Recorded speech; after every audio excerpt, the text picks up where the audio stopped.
Hello and welcome to another product video breakdown from Longhorn Tactical. Today we will be taking a look at the 11th Warrior flashlight from Olight, aptly named the Warrior X3, which is 13 if you consider X as a Roman numeral. The guys at Olight, great people, great at making flashlights, terrible at counting. The Warrior X3 comes with everything you see here. The Warrior X3 flashlight, a 5000 mAh custom 21700 battery, Olight's MCC3 magnetic USB charging cable, a rigid nylon holster, the silicone grip ring, and the metal offset grip ring, and user manual. Here are the dimensions of the Warrior X3. The Warrior X3 is 5.89 inches in length.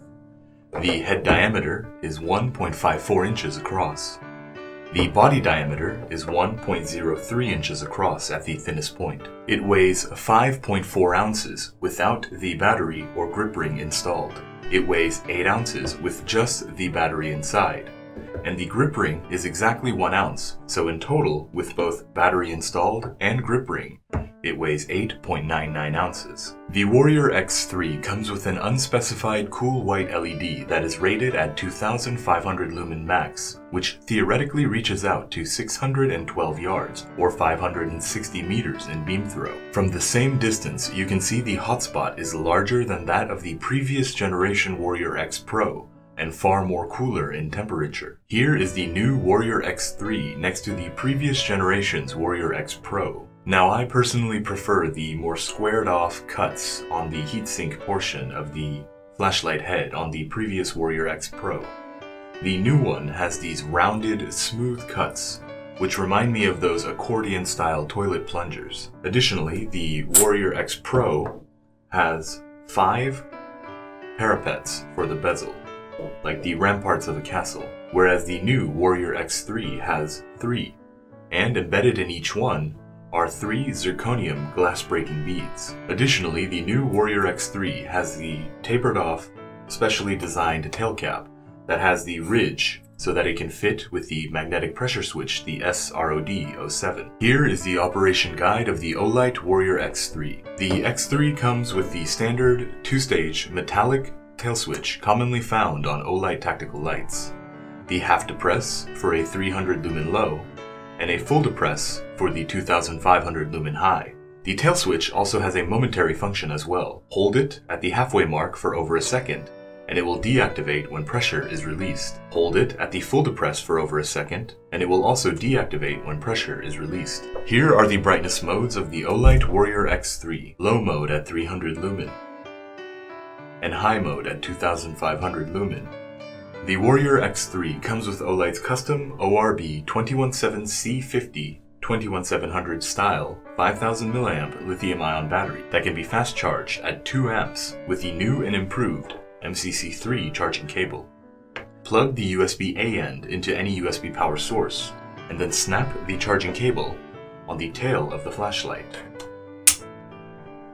The small LED indicator on the charging end will change from a red to a green when the battery is fully charged. The Warrior X3, like many of the previous Warrior X's that have come before it, has a low battery vibrational indicator. According to the manual, it will vibrate once every 5 minutes if the battery is under 20%, once per minute if the battery is under 10%, and once every 10 seconds if the battery is under 5%. It will also vibrate when the flashlight is activated in low battery status. Now I will bring my mic closer so you can hear the vibration.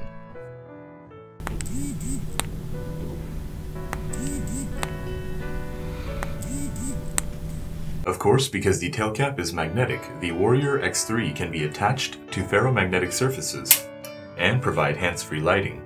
An important point of note is the metal grip ring included with the Warrior X3. Now, I've made it clear in the past that I am a big fan of metal.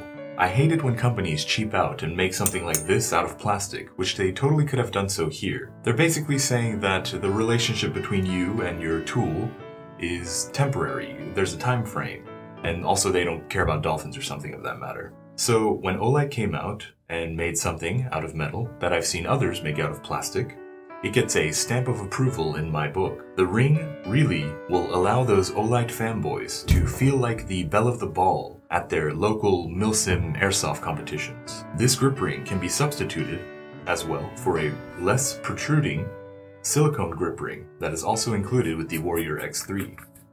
Unscrew the tail cap like so, and pull out the metal grip ring. Attach the silicone grip ring, and then reattach the tail cap.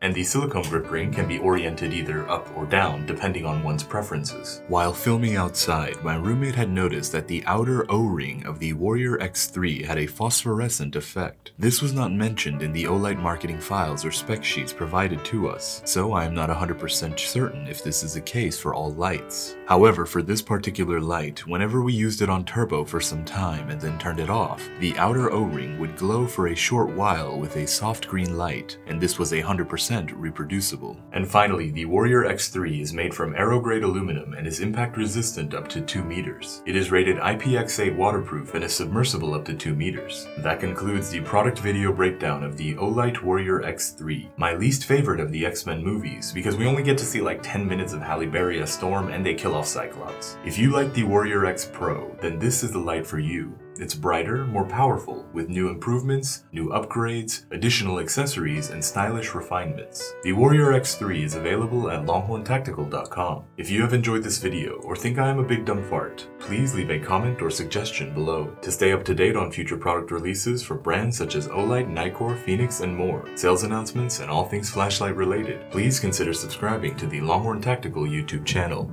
And thank you